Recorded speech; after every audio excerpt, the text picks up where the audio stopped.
Seturut dengan pembacaan Alkitab kita, hari ini kita membaca dalam 1 Petrus pasal 2 ayat 1 sampai 10. Mari kita membuka Alkitab dalam buku 1 Petrus pasal 2 ayat 1 sampai 10. Di sini nanti kita melihat apa yang perlu kita perbuat sesudah kita lahir baru, sesudah kita selamat. Mari buka Alkitab saudara, 1 Petrus pasal 2 ayat 1 sampai 10. Mari kita membacanya bersama-sama. Karena itu, buanglah segala kejahatan, segala tipu muslihat, dan segala macam kemunafikan, kedengkian dan fitnah. Dan jadilah sama seperti bayi yang baru lahir, yang selalu ingin akan air susu yang murni dan yang rohani, supaya olehnya kamu bertumbuh dan beroleh keselamatan. Jika kamu benar-benar telah mengecap kebaikan Tuhan, dan datanglah kepadanya batu yang hidup itu, yang memang dibuang oleh manusia, tetapi yang dipilih dan dihormat di hadirat Allah. Dan biarlah kamu juga dipergunakan sebagai batu hidup untuk membangunkan suatu rumah rohani bagi suatu imamat kudus, untuk mempersembahkan persembahan rohani yang karena Yesus Kristus berkenan kepada Allah. Sebab ada tertulis dalam kitab suci, sesungguhnya aku meletakkan di Sion sebuah batu yang terpilih, sebuah batu penjuru yang mahal, dan siapa yang percaya kepadanya tidak akan dipermalukan.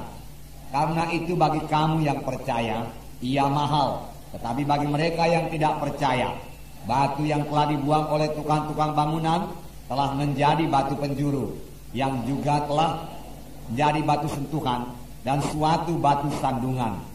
Mereka tersandung padanya karena mereka tidak taat kepada firman Allah, dan untuk itu mereka juga telah disediakan. Tetapi kamulah bangsa yang terpilih, imamat yang rajani, bangsa yang kudus, umat kepunyaan Allah sendiri, supaya kamu memberitakan perbuatan-perbuatan yang besar dari Dia, yang telah memanggil kamu keluar dari kegelapan kepada terangnya yang ajaib. Kamu yang dahulu bukan umat Allah, tetapi yang sekarang telah menjadi umatnya, yang dahulu tidak dikasihani, tetapi yang sekarang telah beroleh belas kasihan.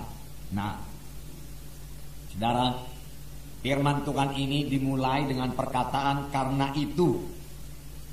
Karena itu, buanglah segala kejahatan, segala tipu muslihat, dan segala macam kemunafikan, kedengkian dan fitnah. Saudaraku, kita yang membuang, bukan Tuhan yang membuang.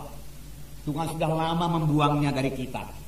Tetapi kerap kali saudaraku kita kutip dan kita tahan-tahan lagi dalam hidup kita ini. Nah, firman Tuhan berkata, karena itu. Karena apa ini, saudara? Kita membuang ini semua. Buang, dia katakan segala kejahatan. Dipakai perkataan segala, artinya semua macam kejahatan. Buang, jangan disimpan-simpan lagi. Segala tipu muslihat. Jadi tidak ada tipu muslihat dalam hidup anak-anak Tuhan. Segala macam kemunafikan, ya, dibuang semua. Kedengkian dan fitnah. Mengapa? Saudaraku, lembaran kita saya bacakan kepada saudara. Karena itu buanglah segala kejahatan, segala tipu muslihat, dan segala macam kemunafikan, kedengkian dan fitnah. Mengapa kita harus membuang segala hal-hal yang tersebut di atas? Pertama, karena kita telah ditebus dengan harga yang mahal, supaya kita menjadi anak-anak Allah. Dalam buku sebelumnya, yaitu 1 Petrus 1 ayat 18 dan 19, saya bacakan kepada saudara. Sebab kamu tahu bahwa kamu telah ditebus dari cara hidupmu yang sia-sia, yang kamu warisi dari nenek moyangmu itu, bukan dengan barang yang fana, bukan pula dengan perak atau emas, melainkan dengan darah yang mahal, yaitu darah Kristus, yang sama seperti darah anak domba yang tak bernoda dan tak bercacat. Jadi saudara sudah ditebus, saya sudah ditebus, amin saudara. Nah, sebagaimana firman Tuhan minggu yang lewat, kita ini bukan milik kita lagi. Itu 1 Korintus 6 ayat 19. Tubuh saya ini bukan milik saya lagi, ada pemiliknya, yaitu Tuhan Yesus. Karena Dia telah menebus saudara, menebus saya, dan harganya telah lunas dibayar. Oleh sebab itu, muliakan Tuhan dengan tubuhmu, firman Tuhan berkata. Nah, hari Minggu yang lewat itu juga kita katakan bahwasanya kita harus menang terhadap semua cobaan-cobaan setan yang datang melalui kehendak daging kita atau kehendak tubuh kita, supaya nama Tuhan dipermuliakan dari tubuh kita. Karena tubuh kita ini bukan milik kita, jadi bukan suka hati kita saja lagi tubuh kita ini, sudah ditebus Tuhan. Bahkan seluruh hidup kita telah ditebus Tuhan. Dengan apa ditebus Tuhan? Bukan dengan emas dan perak, tetapi dengan darah yang mahal, darah anak domba yang tak bercacat, yaitu darah Yesus, darah Kristus, darah mahal itu dicurahkan kepada saudara.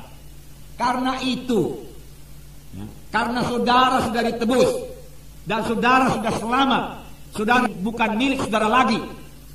Karena itu buanglah segala kejahatan, buanglah segala kemunafikan, tipu daya, kedengkian, fitnah, buang semua daripadamu. Dia katakan, karena hal-hal tersebut di atas itu tidak patut di dalam hidup anak-anak Tuhan.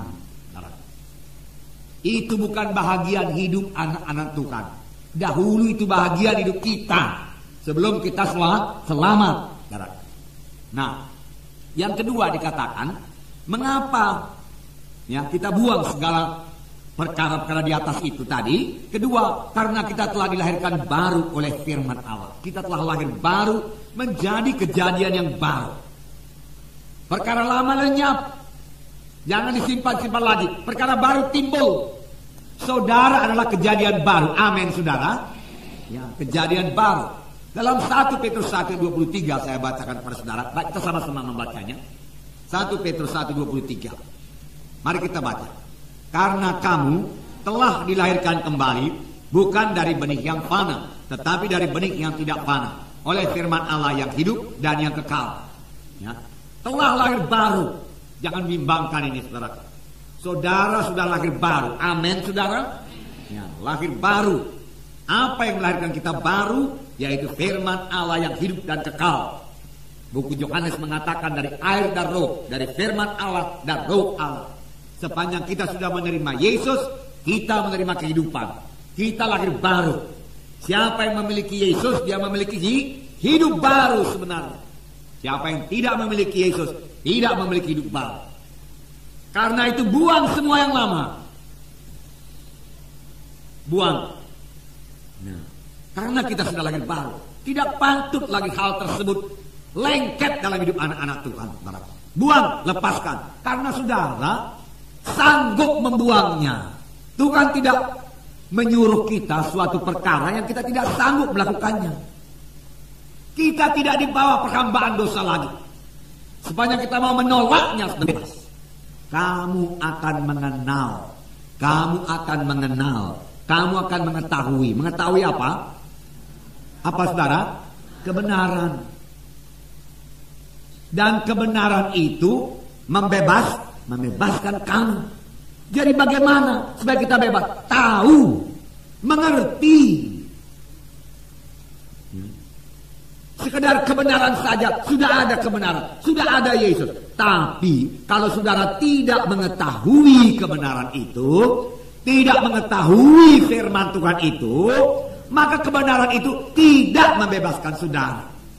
Tetapi supaya saudara mengetahui kebenaran itu, maka kebenaran itu membebaskan saudara, termasuk bebas daripada perkara-perkara ini tadi, perkara-perkara dosa ini. Nah, saudara, ini hidup yang sentosa, hidup dalam roh Tuhan, saudara. Bebaskan itu semua.